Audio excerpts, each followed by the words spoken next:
야, 이제 마무리 1시간 더 말씀을 나눕니다.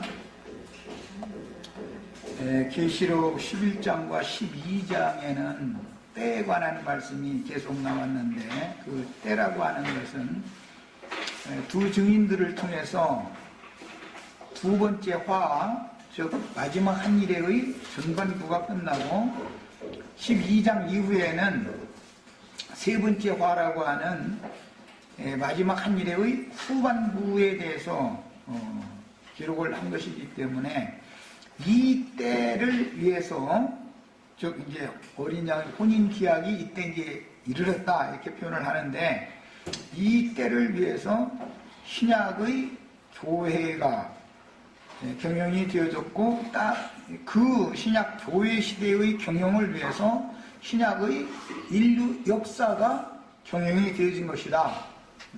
이거에 대해서까지 지난 두 번째 시간에 이제 오전 시간에 말씀을 나눴습니다. 계시록 12장 6절에 시작 말씀 때 내가 그 여자가 광야로 도망하며 거기서 1260일 동안 그를 위하여 양육하기 위하여, 그를 양육하기 위하여 하나님께서 예비하신 곳이 있더라라고 한글 번역에 개정 번역 이렇게 했는데, 그라는 말은 그녀, 광야로 도망한 여자라는 말이고, 그 앞에 그 사람들이라는 용어가 있다라는 거 이미 말씀드렸어요. 이것은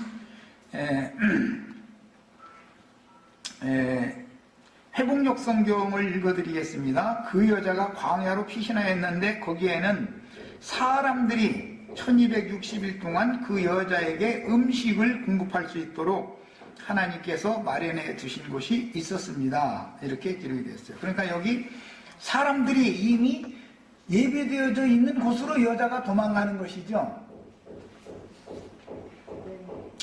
계시록 이제 마지막 부분에 보면 성령과 신부가 오라 하시는도다. 그 오라고 하는 어떤 곳에 사역을 하는 사람들이 예비되어져 있어야 되잖아요. 큰 음력교에서 나와도 어디 갈 데가 있어야 될까요? 갈 데가. 그러니까 그 갈 데라는 것이 세속교계에서 나와서 아무데나 돌아다니다가 마귀밥으로 잡혀 죽으라는 말이 아니고, 분명하게 예를 들어서 두 증인들이 이제 소돔성에서 죽임을 당했다 그랬는데, 소돔성에서 나오면 천사가 지시하는 산에까지, 이건 계시록에서는 시온산에 14만 4천이 서기 때문에 그 하늘의 시온산까지 도망을 가야 되는 거예요. 그 하늘의 시온산 교회를 실행하는 어떤 종들이 광야에 남아있다 이 말이에요. 그 사역을 마치고 하늘에 하나님께 데려감을 받은 증인들도 있고, 세 번째 화 기간 동안에도 여전히 땅에 백성들이 살아남아 있으니까, 살아서 그날을 맞은 자들이 있으니까 그들을 양육해서 추수를 하기 위해서 추수꾼들이 사역을 하는 곳이 있단 말이에요. 그것을 이제 구약 성경에서는 기근 때를 당한 3년 6개월 동안에 이제 혹독한 기근이 왔을 때 엘리야와 엘리사라고 하는 증인들이 사역을 하는 과부집이 있었다 이거예요. 그 과부집으로 도망가야 기름 부음을 받는 거예요. 그래야. 그 다음에 이제 그 한킹은 잘들 안 읽는데, 한킹에 그 여인은 광야로 도망하였는데 그곳에는 그들이 그녀를 1260일 동안 부양하도록 하나님께서 그녀를 위해서 예비해 놓은 곳이 있더라 이렇게 했어요. 여기도 분명히 그들이 그녀를 1260일 동안 부양하도록 예비된 곳이 있었다는 거예요. 이게 그들이 있는 곳이 그녀가 도망갈 곳인 거예요, 결국은.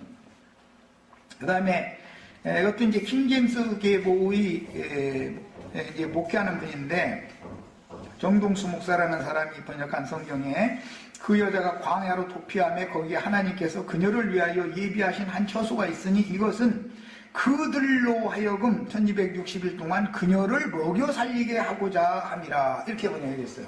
그러니까 여기 나오는 그들, 그 사람들이라는 사람들이 누구냐? 해를 입은 여자가 낳은 아들들인데, 하늘의 하나님께로 데려감을 받은 아들들도 있고, 마지막에 살아서 그날을 맞을 자들을 위하여 여전히 육신의 세상에 살아있는 해를 입은 여자의 아들들도 있다 이 말이란 말이에요. 요 부분을 이제 한글 번역이 로마교의 라틴어 성경 번역을 갖다가 번역을 하는 바람에 빼놔버린 거예요. 그러다 보니까 지난 집회 때 우리 루디아 자매님이 이거 읽어보면은 하늘에 있는 여자가 도망간 걸로 돼 있는데 두 여자가 다 해를 입은 여자가 도망을 간 건데 어떻게 된 거냐? 해를 입은 여자는 분명히 하늘에 있지 광야에 땅에 있지 않아요. 분명히 거하는 장소가 다르죠. 그래서 이제 이게 오늘은 이번에는 거기에 대한 말씀을 나눌 거예요. 이건 이제 미리 말씀을 드리자면은 정말 참 굉장히 방해하네 오늘. 원래 아브라함의 아내는 사라라고 하는 한 여자여야 되는 거예요. 하나님이 종실 부부로 짝을 맺어준 법적인 부부는 아브라함과 사라인 것이지, 첩이 자식을 낳아도 첩의 자식이 되면은 아브라함의 자녀가 되지 못하는 거예요. 첫 자식은. 또 후처인 그드라가 자식을 낳아도 사라의 자식으로 입적이 되어야 아브라함의 자녀가 될 수 있는 것이지, 그드라의 자식으로 이렇게 법적이라는 건 이제 성경책에, 생명책에 농명을 시킬 때, 계수를 해서 하나님 백성으로, 아브라함의 자손으로 계수를 해서 농명을 할 때 사라의 자손으로 입적이 돼야 되는 거예요. 이런 경우를 양자 삼는다 그래요. 남자가 양자 삼는 경우도 있고 여자가 양자 삼는 경우도 나와요. 이제 성경에는. 이건 구속사에서는 제일 중요한 문제인 거예요, 이것이. 그래서 반드시 셈조고의 문화는 여자들을 둘이나 셋을 두었을지라도 그 자식을 낳으면은 본처의 자식으로 법적으로는 입적이 되는 것이지, 여러 여자의 자식으로 그 법에, 즉 생명책인 성경에, 족보책에 기록이 되는 게 아니다 이 말이에요. 그래서 이제 이런 원리를 알아야 돼. 기본적으로 이게 이제 구속사기 때문에. 그래서 이런 성경의 이야기는 모두 구속사에 맞춰서 기록이 돼서, 아브라함이 여자가 실제로는 사실혼 관계를 말하면은 여자가 셋이에요. 그러나 법적인 부부 관계를 말하면 아브라함과 사라뿐인 것이지, 아브라함과 하갈도 부부고 아브라함과 그드라도 부부는 아니다 이 말이에요. 이것이 셈조고의 문화이고 성경이 말하고자 하는 비밀이에요. 이건 이제 구속사라고 그래. 이런 걸 읽어서 양자 삼는 법이다 그래요. 우리도 다 태양신의 자녀들이었잖아요. 우리가 다 세상신의 자녀들이었죠. 그런데 주의 성령께서 우리를 불러서 성령으로 우리를 낳아가지고 양자를 하나님이 아들을 만들어 놓은 것은, 이건 우리는 양자된 사람들이지, 양자로 접붙임을 받은 사람들이지, 우리가 혈통적으로 아브라함 자손들이 아니잖아요. 그래서 우리도 하나님의 어린 양의 생명책인 성경에 하나님의 자녀라고, 그 다음에 하나님의 권속이라고 입적을 시키려면 사랑의 자녀야 되는 것이지, 우리가 그드라의 자녀다 이렇게 나오는 사람은 구원받은 사람이 아니다 이 말이에요.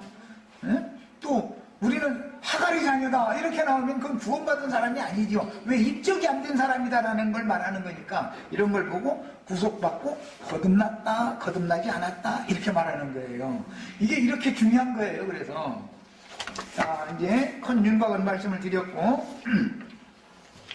이사야나 엘리야와 같은 광야의 사역자들이 반드시 남게 되는데, 왜 그러느냐? 다 하늘에 거하는 자들로 거룩한 성에 다 들어가서 수가 다 채워졌으면, 그 때에, 예언된 그 때에 땅에서 살아남아서 그날을 맞을 자들의 구원은 없는 거죠 이제. 그러다 보니 주의 품에 앞서간 데려감을 받은 자들이 있고, 그때 딱 당했을 때 살아서 그날을 맞은 자들이 있으니까, 살아서 그날을 맞은 자들을 추수를 한다든지 그루터기로 인을 쳐가지고 그루터기로 남겨둔다든지 하려면 그 사역을 할 사람들이 미리 준비가 되어져 있어야지요. 그래서 사역자가 먼저 준비되는 거예요, 언제나. 그리고 나서 그 사역자에게 양무리를 붙여주는 거예요. 이게 하나님의 전도 방식이에요. 이런 것을 이해를 하시길 바라요. 그래서 광야길의 사역자는 이제 두 사역자들이 있게 되고, 광야로 도망한 여자가 있고, 독수리 날개로 업어다가, 독수리 날개로 업어가면 독수리 둥지로 업어가겠죠. 아무 데나 데려갈 리는 없죠. 광야에 또 독수리 둥지가 있다는 거예요. 그래서 이게 두 여자가 남는 얘기를 했어요. 그런데 이처럼 정해진 기간 동안 양육해서 그루터기로 남게 하는 사역자, 이 사람들은 인마진 이스라엘 12지파라고 그래요. 계시록 7장에서 이미 하나님의 종을 삼을 자들을 이스라엘 12지파를 인친다고 그랬어요. 그리고 그들에게 14만 4천을 다시 붙여주는 얘기가 이미 7장에 나왔어요. 각 지파별로 1만 2천씩 해서. 그리고 사도들에게 붙여준 교회 시대의 성도들은, 신부 자격이 된 사람들은 하늘의 시온산에 오른 14만 4천이란 말이에요. 이 수를 신약 교회 시대 시작에서부터 끝까지 하늘의 시온산에 올라간 자들의 수를 딱 채우는 거예요. 그 수가 차면 지금 말하자면 계시록 12장 그때가 이르는 것이다 이 말이에요. 그래서 광야길의 사역자는 모세로부터 시작해서 침례자 요한까지인데, 천국의 사역자이신 그리스도와 제자들의 사역과는 분명히 구분되는 땅의 사역을 행하는 자들이 미리 예비되는 것은 이미 입맞은 이스라엘 12지파와 교회 추수를 마무리하는 사역자들이 준비되어 세상에 남겨져 있어야만 여자의 남은 자손들을 양육하여 그루터기로 오는 세상을 유업으로 받게 하거나, 아니면 하늘에 간직한 기업을 유업으로 받도록 교회 추수를 마감하거나 두 가지 사역을 할 수 있게 되는 것이다. 그러다 보니까 광야에 남은 여자 이야기가 양방면에서 나오게 된 거예요. 이것은 하갈의 자녀와 그두라의 자녀가 있지만 법적으로는 다 사라의 자녀여야 된다 이 말이야. 그냥 하갈의 자녀로 남거나 그두라의 자녀로 나오면 구속받고 거듭난 사람들이 아브라함의 믿음의 자취를 쫓는 믿음의 후예들이 아니다라는 말이란 말이야. 이해하셨죠? 이것은 구속사에 관련되기 때문에, 그래서 성경에서는 구속받고 거듭나는 문제를 그렇게 중요하게 자꾸 따지는 거예요. 거듭나지 않으면 하늘의 기업을 상속받을 수 없고 하나님의 자녀가 아닌 것이죠. 자, 한때, 두때, 반때와 1260일에 관한 예언은 다니엘 12장에서 인용하는 말씀인데, 다니엘 12장에서는 1290일과 1335일로 예언하여 1260일 동안 마무리 추수를 해도, 첫 번째 사역의 추수는 두 증인들이 전반부 사역을 마무리하고 후반부로 넘어가면은 독수리 둥지에서 양육해서 교회 추수를 마무리하는 마지막 추수꾼들의 사역으로서 1260일 동안의 그 증인들의 사역 기간이 정해져 있다 이거예요. 그럼에도 불구하고 다니엘서에서는 1290일, 1335일을 또 예언을 했으므로, 그러면 1260일 교회 추수가 끝나도 30일 동안 무슨 일이 또 진행된다는 말일 것이고, 30일 동안 무슨 일이 진행되고도 45일이라는 기간을 또 무슨 일이 또 진행이 된다, 이제 그 말이란 말이죠. 자, 이것은 오전 두 번째 시간에 말씀을 드린 것처럼 교회 추수를 마무리를 해도 기독교계를 심판하는 기간 30일이라는 것이 더해지게 마련이고, 기독교계를 심판하는 것으로 끝내는 게 아니라 세상 나라를, 땅을 먼저 심판하고 그 다음에는 바다를 심판하는 내용으로 두 단계 심판이 또 집행이 되기 때문에, 구원을 하는 말씀을 할 때는 1260일이라는 기간을 딱 정해놓고 그 후로 30일, 45일이라고는 두 단계 기간을 또 연장시켜 놓는 얘기는, 이것은 기독교계와 세상 나라를 심판하는 것을 암시하는 말이다 이 말이야 이거는.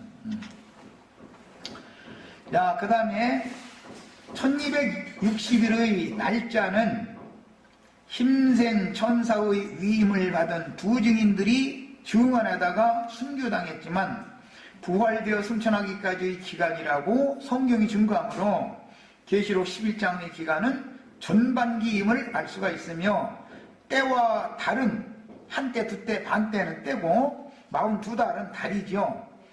무저갱에서 올라온 짐승들이 일할 권세를 받은 기간이라고 성경 자체가 해석을 하므로 짐승들의 때인데 증인들이 사역하는 때와 짐승들의 때는 겹치게 마련이다 이거예요.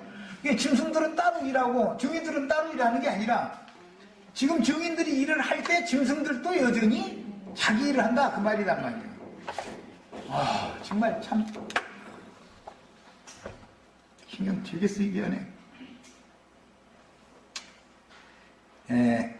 왜 마지막 한일의 절반 기간을 때와 이처럼 날짜로 예시하고 달로도 예시하는지 말하고자 하는 의도를 알아야 되겠어요. 1260일은 증인들이 사역하는 기간으로 정해져 있었죠. 42달 하면은 증인들이 사역을 하는 기간도 되지만 짐승들이 일할 권세를 받은 기간도 된다. 지금 이 말이단 말이에요. 자, 계시록 11장 2절에 성전 바깥 마당을 측량하지 말고 그냥 두라. 이것은 이방인들에게 주었은즉 그들이 거룩한 성을 42달 동안 짓밟으리라. 이것은 증인들을 대적하는 자들이 42달 동안 일을 하는 것이죠. 계시록 13장 5절에서도 후반부에도 짐승들이 그 일할 권세를 그 기간 동안 받았잖아요. 그런데 후반부에서도 두 증인들은 1260일 동안 땅에 남은 자들을 위해서 해를 입은 여자의 아들들이 그 일을 또 여전히 한다 이 말이에요. 자, 그래서 성경에는 참 헷갈리죠. 날짜로 기록했다, 때로 기록했다, 달로 기록했다, 연으로 기록했다. 이래서 하니까 이렇게 다 말하고자 하는 어떤 강조점이 있고 의도가 있는 거다라는 걸 아셔야 되겠어요. 자, 7대의 예언은 다니엘 4장 16절, 23절, 25절, 32절에서 바벨론 왕이 하나님의 백성들을 포로로 삼아서 금머리로 예시되어지는 바다에서 올라온 첫 번째 짐승인 느부갓네살 왕은 사자로 상징되어지는데 사자가 소처럼 들풀을 먹는 기간은 70년에 대한 예언이었던 것이다. 그런데 이 예언은 이스라엘 역사에서는 70년 만에 포로 생활이 마쳐지죠. 다시 돌아왔어요. 그럼 그것으로 끝내야 되는데 다니엘 9장 이후에는 71회로 또 한 번 이것을 확대 해석이 되어진다. 자, 그래서 70년에 대한 예언은 예수님의 초림 때 이것이 이루어졌고 계시록 12장에서 재림 때 71회의 예언 중에 마지막 한 일의 종교를 지금 완성하고 있는 말씀이다 이 말이에요. 이해하셨죠? 마지막 한 일의 전반부는 두 증인들이, 후반부는 여자의 남은 자손들을 위하여 광야에서 또는 독수리 둥지에서 양육할 사람들이 그 일을 마무리를 하는 거예요. 우리는 적어도 우리의 세대에서 다음 세대로 연장될지라도 우리의 세대에서 이 사역에 동참을 하셔야 된단 말이에요. 뭔 말인지 충분히 다 아셨죠? 이 예언은 로마 시대 때 주님이 자기 땅 자기 백성들인 구약의 성도들에게 오셨을 때에 자기 백성들 중에서 주를 믿은 지자들에게 그 나라인 교회를 상속해 주시고 주님의 전도를 받아들이지 않은 성도들이었던 예루살렘 지도자들과 이스라엘을 로마에게 붙여서 멸망시킴으로 1차로 실현을 했습니다.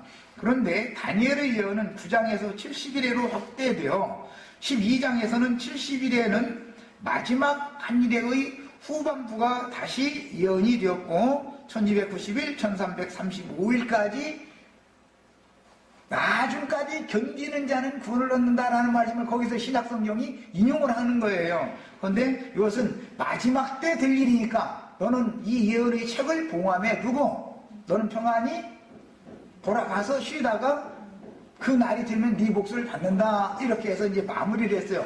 이 말씀을, 봉인된 말씀을 첫 번째 오셔서 열기 시작한 분이 예수님이다 이 말이에요.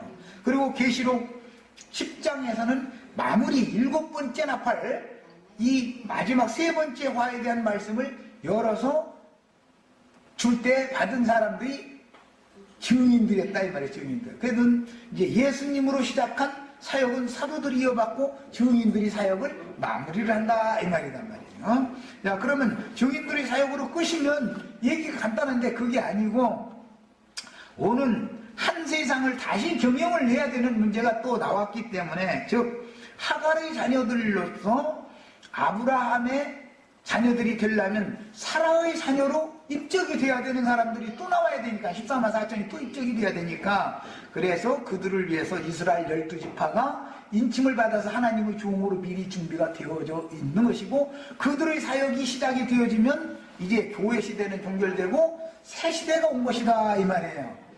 시대의 전환이라는 것은 어떤 말씀을 맡은 사자가 어느 시대에 누구들에게 보냄받아서 어떠한 말씀을 전파하면 그게 바로 그 시대다 그 말이에요.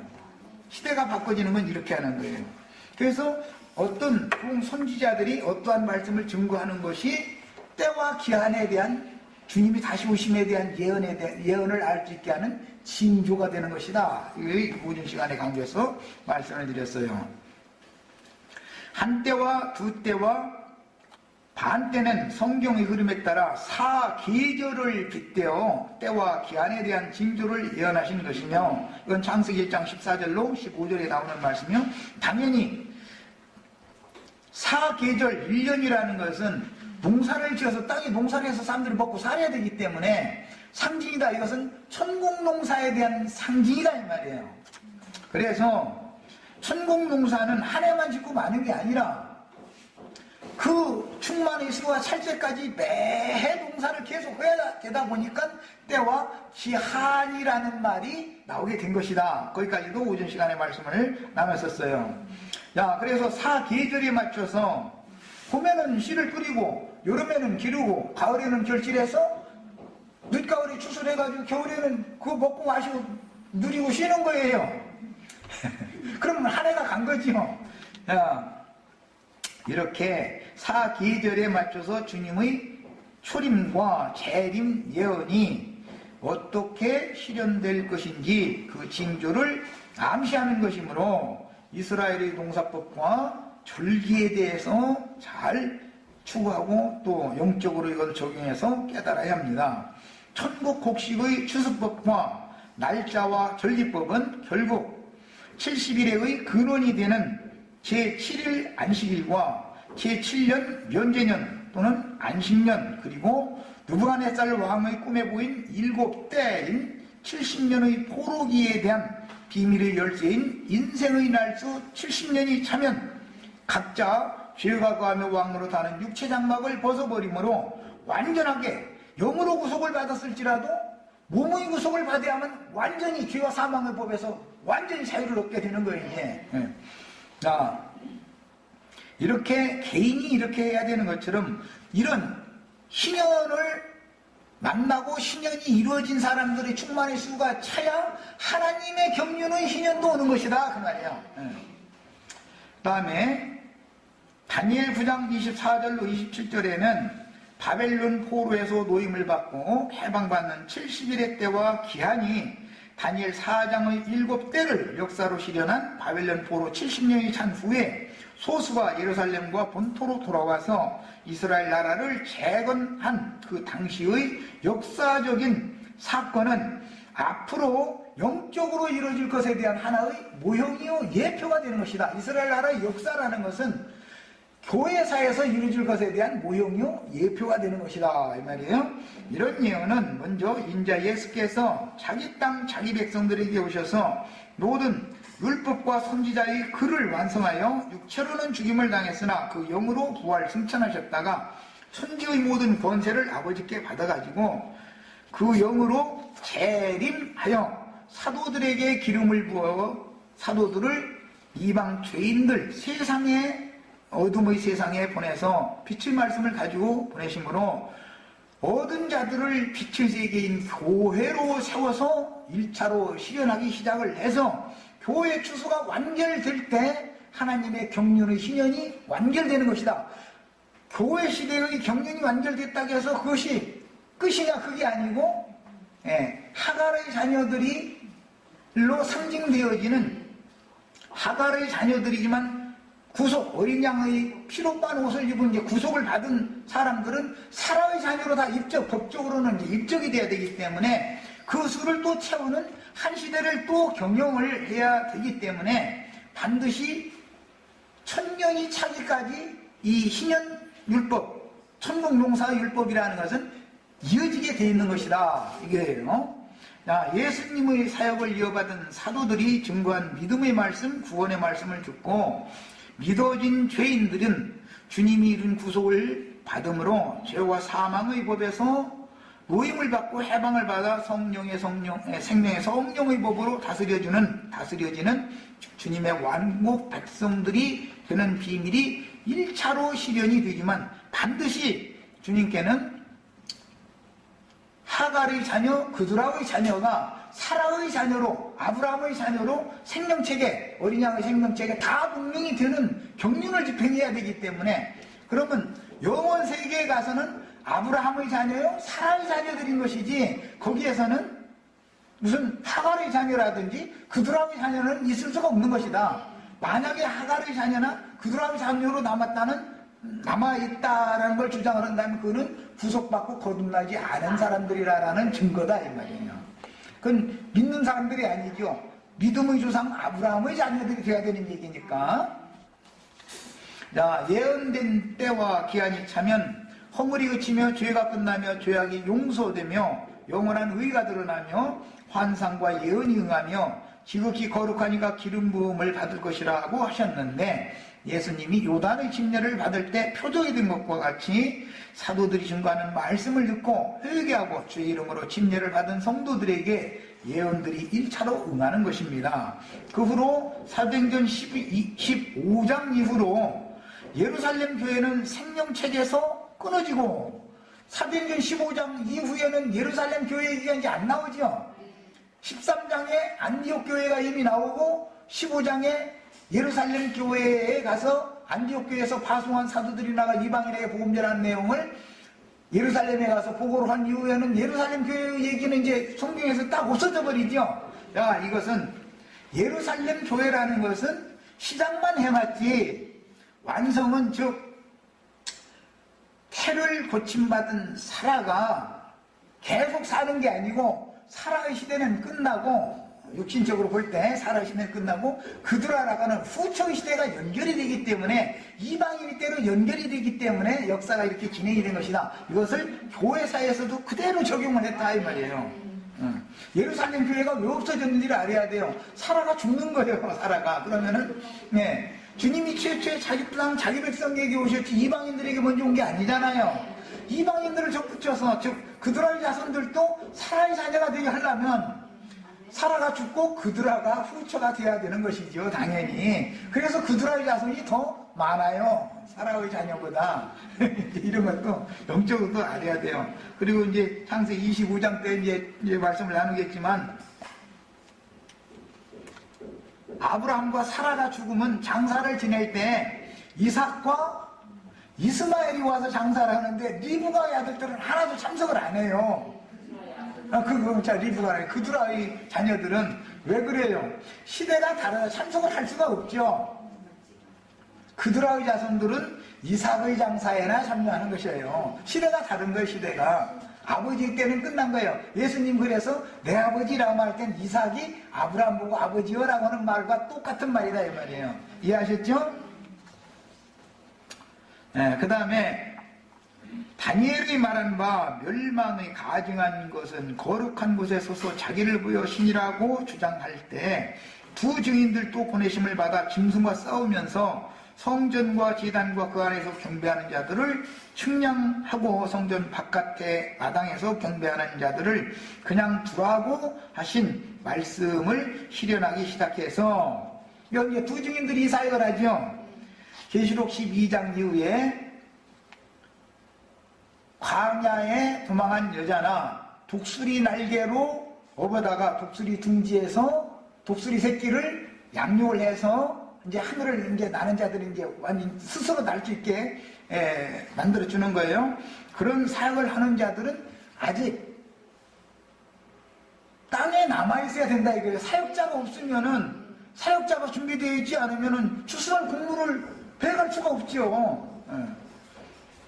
그 다음에 이런 것은 터를 닦은 그가 성전을 세우는 일도 완성할 것이라고 예언된 바와 같이 주의 성령이 사도들을 통해서 교회의 터를 닦고 교회들을 세웠으나 세상의 교회들은 회복할 수 없을 정도로 타락함으로 마지막으로 주님께서는 교회 중에 사탄의 보좌가 세워지면 주님은 촛대를 하늘의 장자교회로 하늘의 시온산으로 옮겨버리죠. 그러다 보니 이제 세상에 있는 큰 음녀 바벨론 교회에서 내 백성은 나와라 해가지고 어디로 데려가는 거예요? 하늘의 장자교회로 데려가서 그 하늘의 장자교회를 세워서 하늘의 시온산에 오른 하늘의 예루살렘에 이른 자들의 수가 딱 차면은 교회 시대가 일단 딱 되는 것이다 그 말이에요. 그러니까 우리는 이제 지금은 이제 마지막 바벨론에서 나온 자들을 위해서 교회의 터를, 성전의 터를 지금 다시 닦는 얘기를 난 하고 있지만 우리 형제 자매님들은 여기에다가 나가서 당연히 세워야 된다 이거 이제 뭔 말인지 아시겠죠? 왜? 주님의 오심은 항상 그 전으로 오시는 거기 때문에 그분이 오실 전이 성전이 세워지지 않으면 주님 오심은 이루어질 수가 없는 거예요. 그래서 내가 거룩한 성 예루살렘이 오는 세상에 내려오면은 하늘의 신령한 장막이 내려와서 땅의 양무리들에게 신령한 장막집이 되어주는 것이다. 자꾸 이 얘기를 강조하는 거예요. 성전을 건축하는 게 이렇게 중요한 거예요. 주님은 그분이 임재하고 거할 초소 성전이 지어져야 되잖아요. 오고 싶어도.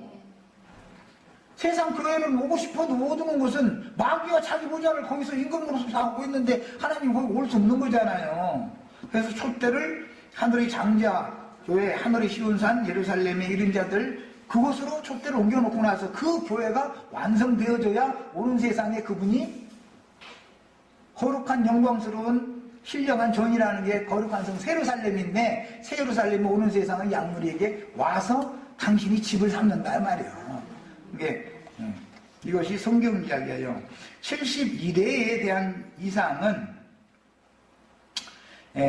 이미 앞에서 말씀을 잠깐 드린 것처럼 하늘에 있는 해를 입은 여자가 낳은 남자인 여자의 멸류관들은 용과 그를 따르는 자들을 이길 것이며 오는 세상을 위하여 그루터기를 남겨두는 어머니의 역할을 완수할 뿐 아니라 교회 시대의 추수를 마무리하는 일을 완수하게 되는데 아브라함의 첫 자식들이나 후초의 자식들은 법적으로는 그 어머니로 등재를 할 수 없는 거예요. 이 법이라는 하나님 말씀인데 성경 책에다가는 그드라의 자손, 하갈의 자손을 등재할 수 없는 것은 그것은 구속받고 거듭나지 않은 사람들이기 때문에 믿음의 조상 아브라함의 자녀로 그 아브라함의 아내인 믿음의 어머니인 하늘의 시온산 우리의 어머니는 하늘의 예루살렘이다. 그런데 그 아브라함과 사라의 이름으로 등재를 해야 되는 것이지 법적으로는 성경 체계는 말이 어린 양의 이 생명 체계는 법으로는 구속받은 사람들 믿는 사람들이나 적용이 되는 것이지 안 믿는 사람들은 육적인 사람들은 다 소용없는 거다 이 말이에요. 이해하셨죠? 그래서 성경을 이해를 하실 때는 이 법 문서라는 게 성경책인데 내 이름이 하나님의 어린 양의 생명책이 이게 생명책인 성경 말씀에 내 이름이 농명을 되려면 당연히 사라의 자녀 아브라함의 자녀로 농명이 돼야지 우리는 이방이니까 뭐 그들아 자손들인데 이러고 앉았으면은 나는 거듭나지 않았다라는 뜻이다 이거예요. 법적으로 하나님의 자녀로 농명이 안 돼 있다라는 말이단 말이에요. 이렇게 중요한 거 이 문제가. 그래서 계속 말씀드리지만 셈족의 문화를 알아야 돼요. 셈족들은 왕실이나 어떤 족장의 그 이제 왕가인데 그게 역시 거기에서는 족장이나 왕이 후처를 둘 수가 있어요. 첩을 둘 수가 있어요. 자식들을 낳으면은 본처의 자식으로 입적을 시키는 것이지 본처가 난 그놈은 내 자식으로 입적을 않겠다 해서 첩자식으로 놔두면 관직에 절대 나가지 못해요. 그냥 첩자식이요 그거는 완전히. 그래서 그 신분의 차이가 어마어마했던 거예요. 그럼 어떻게든지 해서 자기를 낳은 생모는 어떻게 돼요? 자기를 죽음으로 희생하고 자기 아들을 어떻게든지 해서 본초의 아들로 입적을 시키기 위해서 자기는 죽어 지내야지요. 이것이 센족의 문화인 거예요. 그런데 이제 반란이 일어나는 것은 후처 자손들이 이제 반역을 일으키죠, 대부분. 막 심지어는 그 왕후도 막 쫓아내고 막 첩자식을 왕으로 세우고 이제 이런 경우는 반역이죠. 그거는 정상적인 그 상속권이 이어지는 게 아니에요.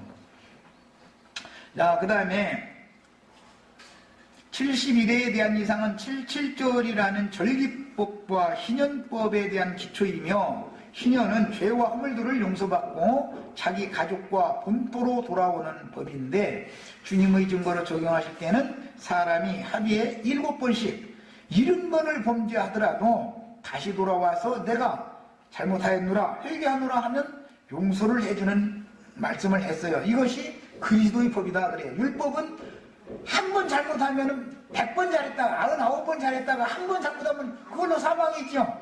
그러나 그리스도의 법은 하루에 7번씩 70번을 잘못해도 내가 잘못했습니다 하고 돌아만 오면은 또 용서를 해주는 법이에요. 이래서 이것을 71회의 법이다라는 것은 완전한 희년법이단 말이야. 죄를 그냥 영속하는 법이요. 완전히 그냥. 그래서 이것을 그리스도의 법이다 그래요. 이 희년법의 성취가 아니면 구원받을 육체가 하나도 없죠. 율법으로는 그래서 구원받을 육체가 없는 거예요. 이상하네. 아유. 어린 양의 피로 구속받은 성도들은 복음을 믿음으로 말미암아 지난날 범한 모든 죄들을 단번에 사면 받았으며, 다시 범죄와 허물이 드러날지라도 깨닫고 때를 따라붙는 주님의 은혜로 말미암아 어린 양의 피를 힘입어 하루에 7번씩 70번이라도 회개하면 용서를 받을 수가 있는 완전한 구속에 관한 새 법을 예수님이 선포하셨는데, 이 법이 71회의 법이라 이 말이에요. 71회. 이렇게 복음이 정확하게 깨달아지고 믿어진 성도들의 충만한 수가 차야만, 이 말은 71회의 법이 나에게 적용되도록 온 것은 믿음의 법이잖아요. 이것은 율법이 아니고, 이렇게 완전하게 믿어진 사람은 자기 자신의 선행이나 의로움이나 이것을 바라보는 게 아니죠. 자기를 바라보면은 뭐만 나와요? 탄식만 나오지. 탄식 많이 바라봤죠. 확실히 믿은 사람은 하나님을 향하여 사는 거예요. 하나님만 바라보고 사는 거예요. 그분이 나를 약속에, 성경에 너는 연약한 육신을 입고 있기 때문에 네가 아무리 예수를 믿어서 영접했을지라도 죽는 날까지 너는 시험을 향할 수밖에 없다. 너의 연약함을 내가 이미 다 짊어졌고 그것도 다 내가 책임진다 라고 한 말씀을 붙잡고 말씀을 믿어야지, 나의 어떤 내가 누구를 미워했느냐, 누구를 흘겨봤느냐, 뭐 깔봤느냐, 뭐 나쁜 말을 했느냐, 빨간불이 안 켜졌는데 건너갔느냐만 자꾸 나의 행위를 바라보면 구원받을 육체가 있어요, 없어요? 없는 거요. 이게 믿음의 법이다 그래요. 이것을 은혜의 법이라 그래요. 이 말이 꼭 믿어지셔야 되겠어요. 이 사람은 그리스도 예수와 함께 구속받아가지고 하늘에 이미 앉혀진 사람들이, 그래서 하늘에 거하는 자들이라 그러는 거예요. 그런데 아직도 땅에 거하는 자들은 화가 있다 이 말이에요. 그건 땅에 거하는 자들이란 건 뭐예요? 광야 땅에 아직 남아있는 자들이잖아요. 이 사람들은 뭐예요? 광야 신앙이, 혼적 생명이, 혼신앙이 끝나지 않았다 이 말이란 말이에요. 이 사람들은 뭘 하는 거예요? 자꾸 자기를 바라보면 사건만 터지면 주여 하고, 주여를 첫날 찾아도 주여 우리가 길거리에서 사람들을 가르치고 귀신도 쫓아내고 주의 이름으로 귀신도 쫓아내주고 사람들을 가르쳐서 선지자 노릇도 다 하고 했는데 불법을 행했다는 거잖아요. 그 불법이 뭐예요? 믿음의 주인이신 그분을 바라보는 게 아니라 자기를 바라보는 것이 불법을 행하는 것이죠. 자꾸 육체를 의지하게 만드는 거예요. 은혜로 구원받았으면 끝까지 은혜를 붙잡아야죠. 믿음으로 구원받았으면 끝까지 믿음을 지켜야죠. 믿음을 붙잡아야지. 율법으로 다시 돌아가고 은혜를 시작했다가 믿음으로 시작했다가 육신의 행위를 자꾸 이게 바라보고 그걸로 또 돌아가고, 어제 내가 거짓말을 그냥 그때 이러고 예식여신 하래 막. 그 탄식을 이제는 해도 소용없는 일이죠. 자기를 자책한다 해서 구원받아요? 가룟유다가 자책했죠. 그때 내가 예수를 죽이지 말아야 되는데 죽는데 댕겨준 게 내 잘못이지 해가면서 양심의 가책을 받아가지고 자책했잖아요. 얼마나 자책을 견디다 못하면 사탄 샴수를 이길 방법이 없으면은, 믿음이 없으면 그 말이요. 아이고, 내 주님을 죽인 내가 죽은 놈이죠. 지가 자살한 거 아니에요. 자살해서 구원받을 육체가 있어요, 없어요? 없어요. 자살해도 소용없어요. 그 사람 그렇게 막 뉘우쳐가면서 이를 부득부득 빨아가면서 자기 죄의 육신을 자기가 막 멸해버려서 자살을 했으니까 그 사람 불쌍하니까 봐줘야지, 이런 게 없어요. 믿어야 돼. 믿어야 돼. 주님을 바라봐야 되는 거예요. 이것이 이렇게 중요한 거예요. 이게 구속받고 거듭나서 하늘에 앉혀졌느냐 말이에요. 아직도 광야를 맴돌고 있는 광야 생활하고 있냐. 혼적인 신앙이냐 영적인 신앙으로 완전히 들어가 버렸느냐. 영적인 신앙으로 들어가면은 자기를 바라볼 필요가 없죠. 바라봐봤자 이것은 아무것도 아닌 정도가 아니라, 이것은 하지 말라는 짓은 골라서 허라는 짓은 죽어도 않고 아주 다 나라는 옛사람이라는 건 다 그런 존재죠. 이것에 대해서는 자기를 부인을 해야 된다 이거예요. 나는 안 된다는 걸 이미 철두철미하게 깨달았으면 나를 부인하지 않으면 믿음으로 주님을 붙잡을 방법이 없다 이거예요. 이렇게 위로부터 부어주신 믿음을 받으셔야 되는 거예요. 이게 계시될 믿음이다. 이 믿음은 모든 자의 것이 아니다 그래요. 다 믿는다 그래요. 기독교가 안 믿는다는 어디 갔어요. 다 믿는다 그러지. 그런데 그 믿음은 다 광야 믿음이다 이게. 다 그들은 스스로 자기 양심의 가책을 받아가지고 어제 내가 정말 그때 조금만 더 참아야 되는데 참으려고 노력하시지 말라니까. 안 되니까. 참으면은 여기다 차근차근 쌓아놓으면은 나중에 폭발하면 더 큰일 나니까 아예 그때 이렇게 소멸시켜버리라는 거예요. 난 오히려 그렇게 복음을 전해요. 욕이 나오면 해버려. 그런데 막 참 개쌈욕이 나오기 전에 그냥 조금 그래도 좀 편안한 욕이 나올 때 그냥 슬슬 해버리고 말아버려. 그럼 잊어버려. 그것이 더 큰 죄를 짓지 않는 수단이다. 왜? 나는 육체라는 건 믿지 말아라 이거예요. 나의 혈과 육이라는 것은 여기에는 선한 것이 절대로 없는 거다 말이에요. 예. 나도 못 믿는 사람이 남보고 저 사람 예수 믿는데 장로님인데 권사님인데 이랬게 저랬게 한다는 것은 아직 율법의 저주가 끝났다는 거예요? 안 끝났다는 거예요? 나도 안 되는데 너무 내가 신이야? 남한테 이러쿵저러쿵 판단하게? 이거는 뭐냐, 율법의 저주라는 것이, 신의 산에서 받은 율법 저주라는 것이 독이 빠져나간다는 게 이렇게 쉽지 않은 거다 이거예요. 오직 무슨 법으로냐? 믿음의 법으로냐. 구원은 뭘로? 오직 믿음의 법으로나 되는 것이지 육체의 율법으로 되는 건 아니다. 이렇게 믿어진 사람이 값없는 은혜로 구원을 얻은 것이다 이 말이란 말이야. 예.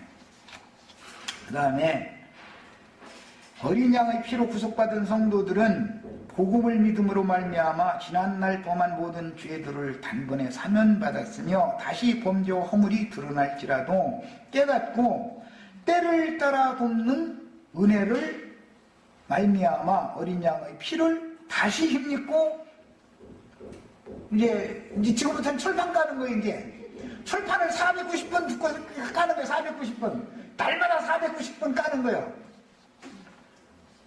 얼굴에다 철판을 한 번만 깔으면은 그래도 나는 저 사람보다는 낫다 이러니까 철판을 490번씩 깔아야 돼. 이 말은 무슨 뜻이죠? 사람 스스로는 도저히 구원이 불가능하다 이 말이죠. 뭘로 되는 거예요? 그리스도께서 새로 반포하신 71회의 법이, 완전한 구속법이 나에게 믿음으로 딱 적용되어서 이게 믿음으로 꽉 붙잡아지. 이 믿음을 지켜야 된단 말이야. 인생을 달려갈 길 이걸 붙잡고 가야 되는 거예요. 그리스도 재판대에서 뭐 뭘로 재판할 것 같아요? 믿음의 법으로, 믿는 사람들은 믿음의 법으로, 율법을 지키는 사람은 율법으로, 자연인들은 마음에 새긴 율법으로 재판을 각각 지가 그걸 붙잡았으니까 그걸로 재판하는 거예요. 여기까지 하고 마치겠습니다.